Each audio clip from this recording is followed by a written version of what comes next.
उसने एक छोटी गुड़िया भी दी और कहा, बेटी, इस गुड़िया को हमेशा अपने पास रखना और इसे हर रात दूध और बिस्किट खिलाना और इससे बातें करना। वसिलिसा रोज रात को बिस्किट और दूध रख देती और गुड़िया रात को उठकर वो दूध और बिस्किट खा लेती। फिर एक दिन वसिलिसा की माँ बहुत बीमार हो गई और वो उसे छोड़कर इस दुनिया से चली गई। वसिलिसा बहुत अकेली पड़ गई, लेकिन कुछ अरसे बाद ताजर ने दूसरी शादी कर ली। नई बीवी की पहले से 2 बेटियां थीं। दोनों बदसूरत, हसद करने वाली और सुस्त थीं। उन्होंने वसिलिसा से जलना शुरू कर दिया क्योंकि वो उनसे ज्यादा प्यारी थी।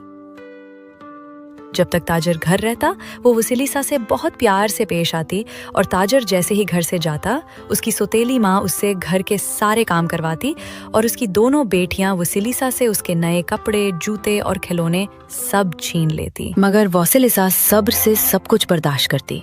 रात को वो चुपके से अपनी गुड़िया को दूध और बिस्किट खिलाती और अपना दुख सुनाती। अचानक उसकी गुड़िया बोली, रो मत मेरी प्यारी, हम मिलकर सब कर लेंगे। गुड़िया ने वसिलिसा को कहा कि इस रुमाल को उछालो। रुमाल उड़ने लगा और उस पर बने आतिशी परिंदे जिंदा होकर उड़े और जम्मुर्दी पर वाले सिरिन परिंदों को बुलाया। उन परिंदों ने घंटी जैसी चहचहाट के साथ हर दाना अलग कर दिया। वसिलिसा खुशी से तालियां बजाने लगी। फिर गुड़िया ने पत्थर बनी सूखी रोटी को कुएं में गिराया तो वो एक काईदार चट्टान में बदल गई और एक चश्मा उबल पड़ा जिसने कुआं पानी से भर दिया। वसिलिसा खुशी से झूमने लगी। फिर आखिरी काम, वसिलिसा ने चांदी का कंगा मट्टी में फेंका। उसके दांतों से रोशनी निकली जो चमकदार हाथों में बदली और उन हाथों ने तमाम मकई चुन ली।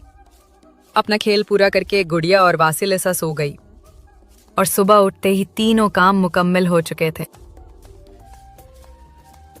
बाबा यागा ने सुबह सब काम मुकम्मल देखे तो हैरान होकर पूछा, तुमने ये कैसे किया?